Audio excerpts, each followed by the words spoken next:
हरे कृष्ण दोस्तों, आज हम जानेंगे निर्जला एकादशी के महत्व, कथा एवं फल के बारे में। निर्जला एकादशी का व्रत ज्येष्ठ मास के शुक्ल पक्ष की एकादशी तिथि को किया जाता है। हिंदू धर्म में एकादशी व्रत का मात्र धार्मिक महत्व ही नहीं है, ये व्रत मानसिक और शारीरिक स्वास्थ्य के नजरिए से भी बहुत ही महत्वपूर्ण है। एकादशी का व्रत भगवान विष्णु की आराधना को समर्पित होता है। ये एकादशी व्रत करके श्रद्धा और सामर्थ्य के अनुसार दान करना चाहिए। इस दिन विधि पूर्वक जल कलश का दान करने वालों को पूरे साल की एकादशियों का फल मिलता है। इस प्रकार जो इस पवित्र एकादशी का व्रत करता है वह समस्त पापों से मुक्त हो जाता है। एकादशी व्रत का इतिहास। एक बार बहुभोजी भीमसेन ने व्यास जी के मुख से प्रत्येक एकादशी को निराहार रहने के नियम सुनकर विनम्र भाव से निवेदन किया कि महाराज, मुझसे कोई व्रत नहीं किया जाता। दिन भर बड़ी तीव्र क्षुधा बनी ही रहती है, अतः आप कोई ऐसा उपाय बतला दीजिए जिसके प्रभाव से स्वतः ही सद्गति हो जाए। तब व्यास जी ने कहा, तुमसे वर्ष भर की संपूर्ण एकादशी नहीं हो सकती, तो केवल एक निर्जला कर लो, इससे साल भर की एकादशी करने के समान ही फल जाएगा। तब भीमसेन ने वैसा ही किया और स्वर्ग को गए। इसलिए ये एकादशी भीमसेनी एकादशी के नाम से भी जानी जाती है। निर्जला एकादशी का महत्व। निर्जला यानी ये व्रत बिना जल के ग्रहण किए और उपवास रखकर किया जाता है, इसलिए ये व्रत कठिन तप और साधना के समान ही महत्व रखता है। हिंदू पंचांग के अनुसार वृषभ और मिथुन संक्रांति के बीच शुक्ल पक्ष की एकादशी निर्जला एकादशी कहलाती है। इस व्रत को भीमसेनी एकादशी भी या पांडव एकादशी के नाम से भी जाना जाता है। पौराणिक मान्यता है, पांडवों में एक भीमसेन ने इस व्रत का पालन किया था और वैकुंठ को गए थे, इसलिए इसका नाम भीमसेनी एकादशी भी हुआ। सिर्फ निर्जला एकादशी का व्रत करने से अधिक मास की 2 एकादशियों सहित ही 25 एकादशी व्रत का फल भी मिलता है।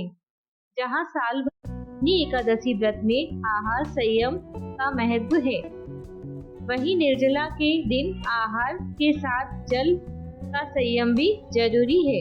इस व्रत में जल ग्रहण नहीं किया जाता, यानी निर्जल रहकर व्रत का पालन किया जाता है। ये व्रत मन को संयम सिखाता है और शरीर को नई ऊर्जा देता है।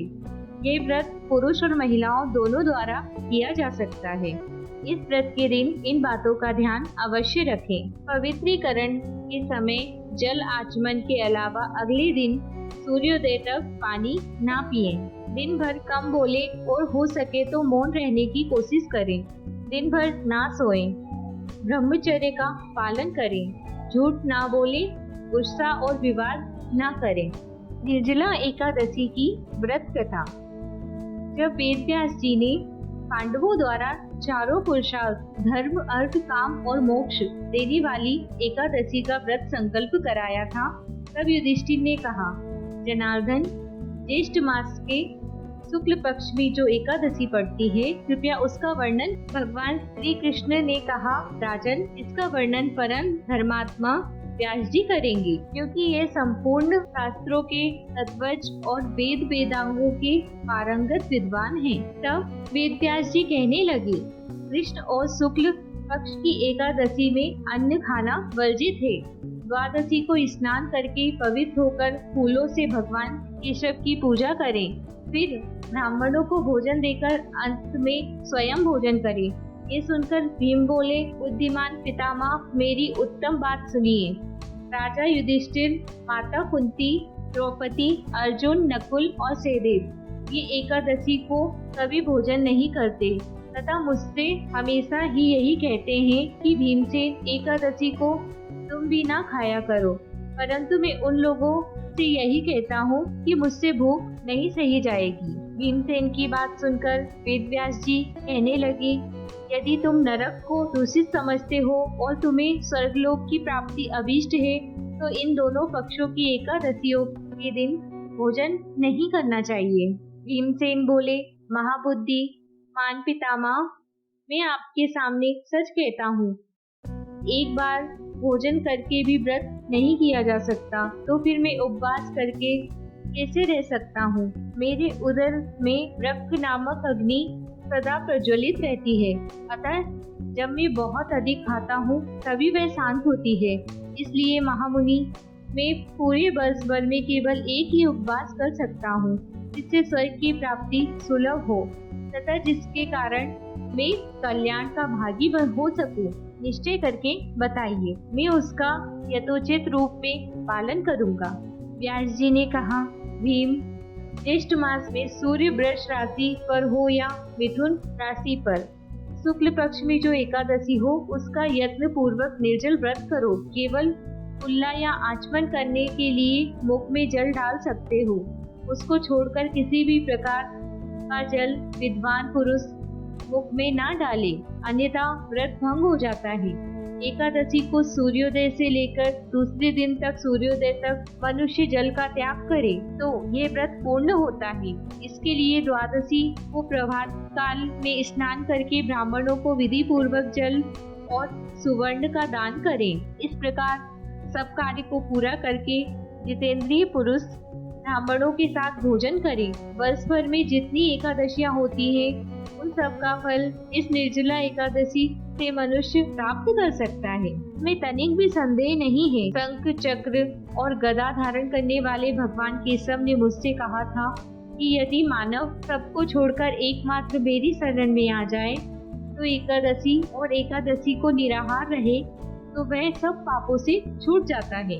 कुंती नंदन, निर्जला एकादशी के दिन श्रद्धालुओं, स्त्री पुरुष के लिए जो विशेष दान और कर्तव्य विहित है, उन्हें सुनो। उस दिन जल में शयन करने वाले भगवान विष्णु का पूजन और जलमयी धेनु यानी पानी में खड़ी गाय का दान करना चाहिए। सामान्य गाय या घी से बनी गाय का दान भी किया जा सकता है। इस दिन दक्षिणा और कई तरह की मिठाइयों से ब्राह्मणों को संतुष्ट करना चाहिए। उनके संतुष्ट होने पर श्री हरि मोक्ष प्रदान करते हैं। जिन्होंने श्री हरि की पूजा और रात्रि में जागरण करते हुए इस निर्जला एकादशी का व्रत किया है, उन्होंने अपनी बीती 100 पीढ़ियों और आने वाली 100 पीढ़ियों को भगवान वासुदेव के परम धाम में पहुंचा दिया है।